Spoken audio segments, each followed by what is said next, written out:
어. 여러분 오늘 주 안에서 평안하게 하루 잘 지내셨습니까? 네. 참 하나님께서 우리에게 또 안식을 주셔서 또 쉼에 들어올 수 있도록 도우시니 참 감사합니다. 참 이 안식일이 없으면은 쉬지 못하고 계속 사는 사람들이 참 많을 거야, 그죠? 예? 그러다가 쉬지 못하고 앞에 있는 거 쫓아가며 살다가 또 연약한 경험들하고 또 힘든 경험들하고 그런 경험들 참 많이 있을 겁니다. 그러나 하나님께서 우리에게 일주일에 하루씩 쉼을 정해주시고 또 쉼으로 인해서 또 주 안에서 재충전하고 또 새롭게 시작할 수 있는 귀한 기회를 주신 것에 대해서 정말 감사합니다. 어제 제가 주제 말씀 가운데 어제 어떤 말씀 드렸는지 제가 기억이 잘 안 나는데 좀 말씀해 주실래요? 어제 어떤 말씀 드렸습니까? 주제가 뭐였습니까? 어제? 뭐에 대해서 있습니까? 영성. 그죠? 영성. 제목이 있죠, 그죠? 그래서 어제는 제가 아주 중요한 말씀을 여러분들이 생각하시기에 어제 말씀이 굉장히 도움이 됐습니까? 네, 도움이 됐습니다. 감사합니다. 그래서 우리가 이 영성이라고 하는 것이 그냥 추상적인 것이 아니다, 그죠? 우리가 뭐 하나님의 말씀 가운데 있고 또 우리가 잘못 여태까지 오해하고 잘못 이해했던 그런 부분들을 어제 분명히 성경을 통해서 이렇게 말씀을 드리고 또 이렇게 이해를 하셨습니다. 그래서 이렇게 그리스도 가운데서 특별히 영성에 대해서 오해하는 부분들이 많이 있는데 그 가운데 한 가지가 뭐 방언을 하면 영성이 있는 것처럼 보여요, 그죠? 예? 방언한다는 무슨 영성이 있고 성을 충만하고 막 그랬었는데 절대 막 성경이 말하는 영성은 그런 영성이 아니되는 것에 대한 분명히 말씀드렸습니다. 자, 오늘은 그 이어서 제가 시간이 많지 않기 때문에 오늘 실질적으로 제가 결론을 줘야 됩니다. 그죠? 그래서 오늘 좀 시간 좀 바쁘게 지나갈 수도 있어요. 그런 거 좀 이해해 주시기 바랍니다. 자, 오늘 주제의 말씀이 이제 신령한 자는 모든 것을 판단하나 자기는 아무에게도 판단을 받지 아니하느냐 그랬습니다. 여기서 이 신령한 자라고 하는 그 단어 속에서 우리는 이 신학적으로 말하는 영성이라고 하는 영성이라고 하는 그 의미를 유일하게 성경에서 여기서만 발견할 수 있다고 하는 것을 제가 말씀을 드렸죠. 그래서 신령한 자는 이 판단한다고 하는 말은 저징한다고 하는 말이 아니라 그랬죠. 그죠? 사리를 잘 분별하고 헤아릴 수 있는 그런 사람들이라고 이렇게 제가 말씀을 드렸습니다. 자, 그럼 오늘은 어제는 영성의 정의에 대해서 제가 집중적으로 말씀드렸고 오늘은 이제 그럼 영성이 가지고 있는 특성들은 어떤 것이 있는가에 대해서 오늘 좀 말씀을 드리도록 하겠습니다. 자, 영성의 특징에서 첫째, 영성은 어디서 나타난다 했습니까? 영성의 특성은 뭐예요? 첫 번째가 영성은 자신의 성품에서 나타납니다. 자신의 성품에서 나타나요. 여러분, 이 성품에서 나타나는 것들이 영성하고 관련이 있다고 생각하시는 분들이 있으세요? 자, 보십시다. 어떤 것이 먼저 되나? 요한복음 16장 14절에 예수님께서 말씀하시기를 그가 내 영광을 나타내시리니 내 것을 가지고 너희에게 알리겠습니다. 여러분, 이 요한복음 16장에 있는 말씀은 15장에 걸쳐 가지고 성령에 대해서 말씀하신 것이에요. 성령에 대한 말씀이었습니다. 성령에 대한 말씀을 하시면서 그가 얘기했던 성령께서 예수님이 승천하신 이후에 내가 보혜사 성령을 너에게 보내겠다 이렇게 보내주겠다 말씀하셨잖아요. 그가 성령이 내 영광을 뭐 한다 그랬습니까? 나타낸다 그랬어요. 그러니까 이 말씀은 그 성령께서 당신의 영광을 주님의 영광을 나타낸다고 하는 것은 보여진다고 하는 겁니다. 나타낸다면 보여진다고. 우리가 눈으로 볼 수 있고 확인할 수 있고 느낄 수 있다고 하는 거예요. 그래서 이게 그것을 내 것을 가지고 너에게 알리겠다 이렇게 말씀하셨는데, 자, 그러면은 그리스도가 보여지는 것의 의미는 무엇인가? 예수님이 보여진다고 하는 그 의미는 어디에 있는가? 예수님이 어떤 보여지는 거죠? 예수님이 보여진다고 하는 것은 요한복음 16장의 그 말씀에 비춰서 보게 되면 성령이 나의 삶 속에 보여지는 것은 누가 보여지는 것이라고 했어요? 그리스도가 보여진다고 하는 말씀이에요. 요한복음 16장의 그 말씀이 이 말씀입니다. 그러면은 자, 갈라디아서 5장 22절과 23절에 보게 되면 오직 성령의 열매는 사랑과 희락과 화평과 오래 참음과 자비와 양성과 충성과 온유와 절제니 이 같은 것을 금지할 법이 없다 그랬습니다. 근데 여기서 주목할 단어가 첫 번째는 열매입니다. 여러분 좀 전에 말씀드렸을 때 성령이 보여지는 것은 나타나는 바로 그리스도가 보여지는 것이다. 성령이 나타나는 그리스도가 보여지는 것이다 그랬습니다. 나타난다고 하는 것은 보여지는 것인데 여러분 이 나무가 이 양분을 흡수할 때 양분이 눈에 보입니까? 수분이 흡수되고 그럴 때 눈에 보여요? 안 보이죠? 어떤 과수구 간에 그 뿌리를 바꾸서 물을 수분 흡수하고 양분을 흡수할 때 그것들은 절대 눈에 볼 수가 없어요. 근데 그 양분과 수분 이런 것들이 나타나서 보여지는 것을 과수에서 어떤 부분이 됩니까? 열매. 네? 그러니까 지금 이 사도 바울이 갈라디아서 서신에서 말씀하는 지금 열매라고 하는 단어를 선택한 것은 뭐냐면 이 보여지는 것이 아니라 감춰지고 볼 수 없는 것이 아니라 보여지고 누구나 확인해지고 느낄 수 있다고 하는 것을 말하는 거예요. 네? 그런 의미가 이 단어 속에 있습니다. 근데 그것에 대해서 구체적으로 말하기를 사랑과 희락과 화평과 오래 참음과 자비와 양성과 충성과 온유와 절제 이 같은 것을 금지할 법이 없다. 여러분 이 모든 것 이 갈라디아 5장 22, 23절에 있는 이 말씀을 완전하게 비춰서 볼 수 있는 분이 누구십니까? 이 말씀. 예? 예수 그리스도시죠. 예? 지금 이 말씀을 통해서 우리가 이 모든 것들이 완전한 사랑과 완전한 희락과 완전한 화평과 완전한 오래 참음과 완전한 자비와 완전한 양성과 완전한 충성과 완전한 온유와 절제 이것을 완전하게 완벽하게 볼 수 있는 그분은 누구시에요? 예수님이십니다. 예수님 바로 생각하세요. 예수님이 삼위일체 가운데 한 분이시잖아요. 그렇죠? 성부와 성자 성령. 예? 그러니까 성령의 열매라고 하는 것은 곧 그리스도의 모습이 되는 것입니다. 그리스도의 모습. 예? 그래서 우리가 그리스도의 품성을 명상하고 품성을 이해하는 것은 바로 이 갈라디아서 5장 22절과 23절의 이 말씀을 통해서 예수님은 이런 분이셨고 이런 분이셨다고 하는 것을 우리가 벌써 마음속에 딱 떠올릴 수 있어요. 예수님의 모습. 이거 바로 예수님의 모습입니다. 그래서 영적인 신자는 그래서 자신의 행동 속에서 누구를 닮게 됩니까? 그리스도를 닮게 됩니다.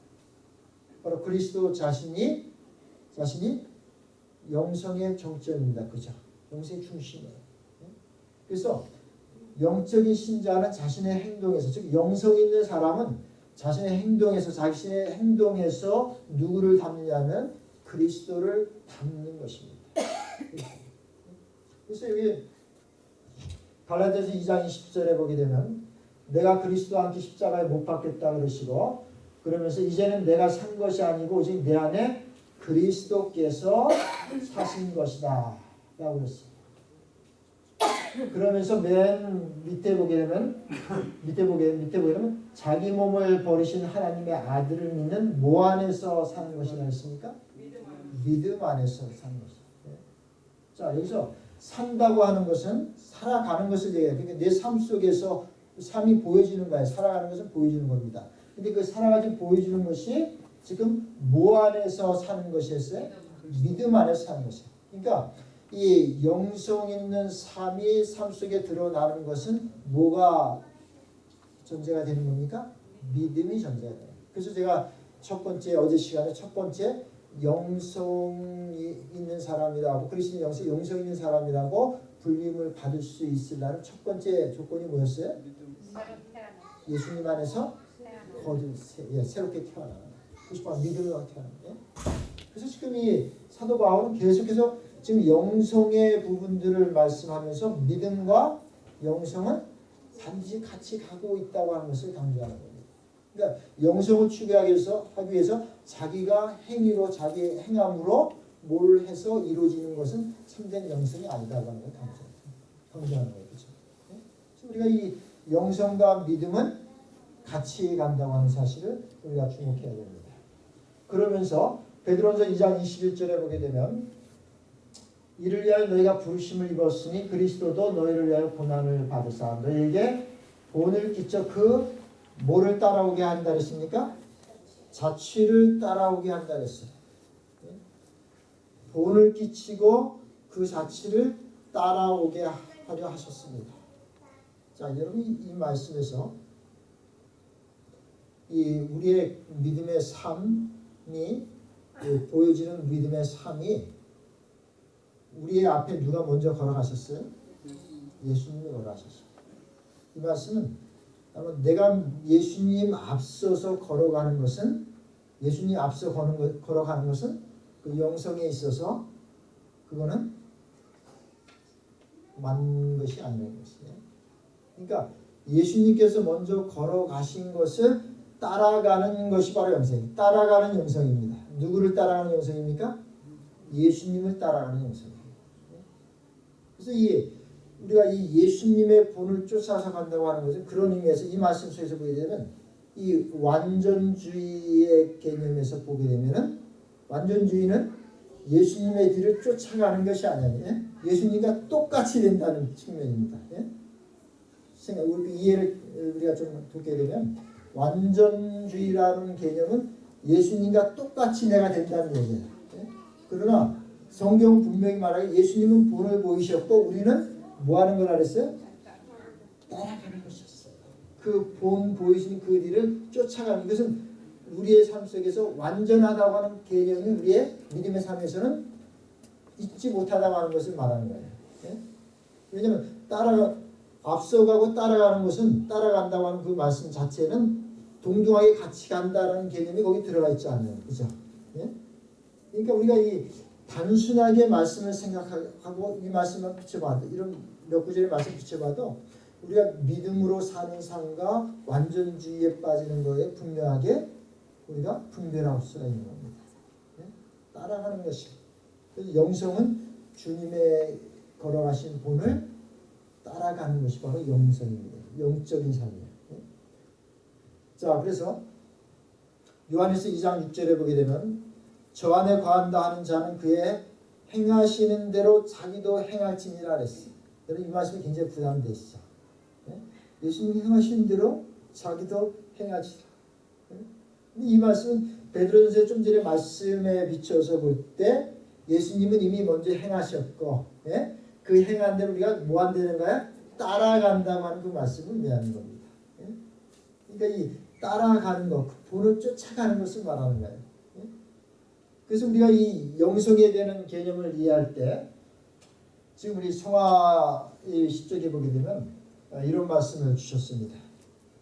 자, 그리스도의 품성을 명상하고 그분의 구원하시는 능력을 체험할수록 우리는 더욱 예민하게 자신의 연약함과 불완전함을 깨닫게 될 것이며 그러면서 그리스도를 더욱 진지하게 우리의 능력과 구속자로 뭐하게 된다 그랬습니까? 바라보게 된다 그랬어요. 그리스도의 품성을 명상한다 했습니다. 예수님의 품성 우리 갈라디아서 5장 22절 23절의 말씀 거기에 나와 있죠. 그 성령의 열매 그것을 명상하고 그분의 구원하신 능력을 또 체험하면서 그렇게 되면 나의 연약함과 불완전함을 깨닫게 되게 되고 그러면서 그리스도를 더욱 진지하게 나의 능력과 구속자로 바라보게 됩니다. 영적인 삶을 사는 길입니다. 영성 있는 삶을 살아가는 방법을 말씀한 것이에요. 자, 이 영성은 두 번째 뭐를 통해서 보신다 했습니까? 자신의 지식을 통해서 보여준다 그랬습니다. 이 히브리서 5장 14절에 단단한 식물은 장성한 자의 것이니 저희는 지각을 사용함으로 연단을 받아서 선악을 분별하는 자들이다 했습니다. 자, 이 고린도서 2장 14, 15절에 그 신령한 자라고 하는 자는 모든 것을 판단할 때 사려와 분별이 있고 분별력이 있다고 하는 것을 제가 말씀드렸습니다. 자, 그 말씀의 연장선에서 보게 되면 자신의 지각을 사용해서 연단을 받아서 뭐를 분별하냐면 선과 악, 선과 악을 그래서 영적인 삶에 있어서 선과 악의 분별 능력은 그 사람의 영적인 그 영성의 그 깊이와 넓이와 폭이 얼마나 되는가를 결정하는 겁니다. 우리가 그리스도의 삶 속에서 그래서 내가 정말 영적으로 성숙하고 정말 영성 있는 삶을 사는가 여부는 내가 정말 모든 일에서 선과 악의 분별력이 얼마만큼 내가 가지고 있는가 그 척도에 됐어요. 그래서 여러분이 분별한다고 하는 것은 그래서 중요한 것입니다. 그래서 이 성숙이라고 하는 단어가 잘 분별하고 판단하고 살아가 있고 그 말씀 속에 성숙함이라고 하는 단어 속에서 포함되어 있죠. 그렇죠? 자, 근데 여기 사도 바울이 히브리서 6장 1절과 2절에 보게 되면 그리스도의 도의 초보를 버리고 그 다음에 2절에 보게 되면 침례들과 안수와 죽은 자의 부활과 영원한 심판에 관한 교훈의 터를 다시 닦지 말고 뭐 하는데 나아가라 했습니까? 완전한 데 나아가라 했어요. 자, 그 말씀 완전한 걸 설명하기 전에 어제 말씀드린 것 가운데 성령께서 하시는 사역이 있는데 그 사역 가운데 한 가지가 뭐라 그랬습니까? 우리를 모든 진리 가운데로 인도하시는 사역하신다. 자, 여러분 자세히 주목해보세요. 여기서 침례와 안수와 죽은 자의 부활과 영원한 심판에 관한 교훈이라는데 이 말씀들은 바로 하나님께서 말씀하신 하나님의 말씀 가운데 핵심적인 중요한 뭡니까? 뼈대예요. 뼈대. 그래서 이 말씀을 하게 되면 지금 요한복음 16장 13절에 모든 진리 가운데로 성령이 인도하신다 그랬잖아요. 그죠? 그래서 그 성령의 인도하심을 받는 영성 있는 사람들, 영적 충만한 사람들은 모든 진리를 자기 안에 깨닫는 사람들이에요. 그래서 제가 어제 말씀드렸으니 제시하실 예수님의 성도님은 기본적으로 뭐가 있는 분이라고 말씀드렸어요? 영성이 있는 분이에요. 모든 진리가. 자, 그러면 이 완전한 데 나아갈지다 그랬는데, 자, 그 의미는 어떤 것인가? 자, 여기서 말하는 완전의 의미는 기독교의 가르침의 최고의 단계이며 이거 높은 단계의 교훈을 받아들이는 자들은 지적 영적으로 어떤 상태에 도달한다 했습니까? 성숙한 상태. 그것이 거기서 말하는 완전해요. 그래서 그 성경이 말하는 그 진리의 말씀을 지적으로 영적으로 잘 받아들여서 그것을 가지고 성숙한 상태. 여기서 성숙이라고 하는 것은 영성의 의미가 포함된 것입니다. 매추럴티, 성숙. 그래서 그 완전한 것이 그런 교리와 모든 진리를 가지고 지적으로 영적으로 성숙한 상태에 도달하는 것이다. 이런 말씀이었습니다. 자, 셋째, 이거 굉장히 중요한 부분인데, 셋째는 어떤 영성이야? 자신의 태도에서 보여지는 영성이 있습니다. 자, 첫 번째 자신의 태도에서 보여지는 영성이 첫 번째 어떤 영성이에요? 감사함의 영성입니다. 자, 에베소 5장 20절에 사도 바울이 범사에 우리 예수 그리스도의 이름으로 항상 아버지 하나님께 감사하며 그랬어요. 여러분, 이 사도들 가운데 가장 영성 있는 분이라고 하면은 이 사도 바울을 저는 개인적으로 꼽습니다. 이 사도 바울의 서신서를 통해서 보는데 이 사도 바울은 그가 영성의 가장 영성으로 인해서 보여지는 것이 가장 가장 중요한 부분이 뭐라고 하냐면 감사하는 것이 감사하는 것. 감사하는 것. 사도 바울이 여러분 서신서에 쭉 보게 되면 감사하라, 감사한다는 단어들이 굉장히 많이 나와요. 예? 다른 어떤 성경 말씀 가운데서도 바울 서신서에는 이 감사한다, 감사하라고 하는 말씀들이 굉장히 많이 나옵니다. 그것은 사도 바울의 영성을 대표적으로 표현하는 단어가 뭐냐면 감사예요. 예? 바울의 영성. 그래서 이 감사라고 하는 것은 이 다니엘서 6장 10절에 우리가 한번 기준에서 살펴보게 되면 이 다니엘이 조소의 어인이 찍힌 것을 알고도 자기 집에 돌아가서는 그 방에 예루살렘으로 향하여 열린 창에서 전에 행하던 대로 하루 3번씩 무릎을 꿇고 기도하며 그 하나님께 뭐 했다 그랬습니까? 감사했다 그랬어요. 여러분 이 조서의 내용이 뭐겠습니까? 자기 외에 다른 것에 절하고 경배하면 어디다 집어넣는다 그랬어요? 사자굴에. 네? 근데 조서의 어인을 찍고 것을 받아들이고서도 여전히 그가 집에 돌아가서 예루살렘을 향하여 전에 하던 대로 하루 3번씩 기도하면서 그 하나님께 감사했다 그랬어요. 지금 이 조서 속에는 눈이 사자굴에 던져 집어넣는다는 내용이 들어가 있죠. 그렇죠? 네? 근데 지금 이 상황에서 자기가 사자굴에 던져짐을 당해서 이제 죽을 수도 있다고 하는 것을 다니엘이 아는 상태, 그죠? 인지한 상태. 그럼에도 불구하고 그가 기도하면서 하나님께 감사했다 그랬어요. 자, 여러분 이 다니엘의 영성 또한 여기서 우리가 발견할 수 있어요. 그가 죽음의 경우에 처해는 그런 상황인지에도 불구하고 그 상황을 모함으로 받아들였다 했어요? 감사함으로 받아들였다 했어요. 근데 다니엘의 영성이 이 감사함의 영성이에요.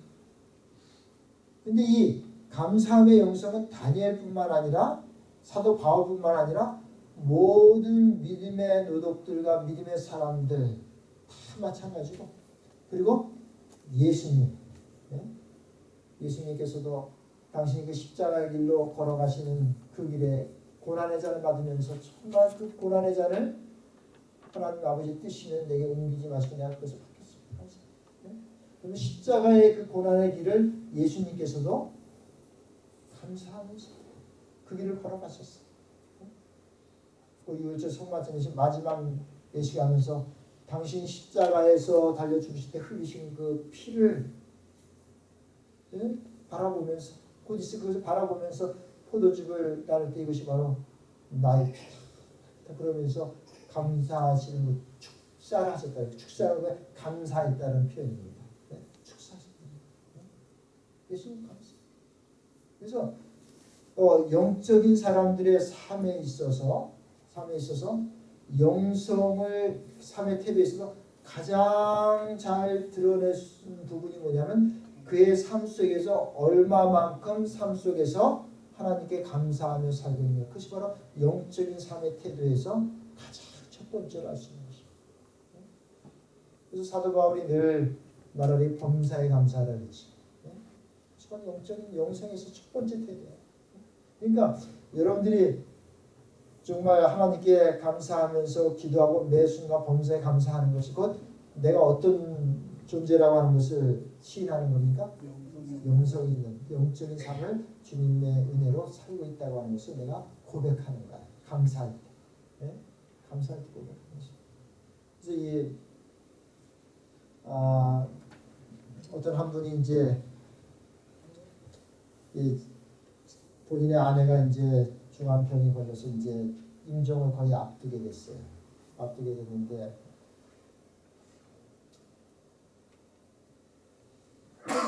이제 땡스기빙이 날이 왔어요. 땡스기빙 왔습니다. 근데 아내는 이제 얼마 안 있으면 이제 임종을 맞아야 되는 그런 상황인데 제가 또 개인적으로 또 멀리 미션 출입을 하게 돼가지고 제가 마지막으로 가서 떠나기 전에 제가 말씀을 드렸습니다. 이 가면서 기도하는 하나님 이분에게 제가 어떤 말씀을 드려야지 정말 위로가 되겠습니까? 근데 하나님께서 이 말씀을 주시더라고요. 그래서 제가 이 말씀을 그분에게 읽어드리고 그랬어요. 장로님, 참 지금 땡스기빙이고 다른 사람도 즐거워하고 기뻐하는 그런 시기인데 장로님 옆에는 이제 임종에 가까운 아내가 지금 있고, 근데 정말 장로님 그런 가운데서 하나님께 감사하실 수 있겠습니까? 땡스기빙 자체가 감사이지 아닙니까? 감사할 수 있으시겠습니까? 여기 다니엘은 자기가 이제 죽음이 바로 코앞에 있는데 감사합니다.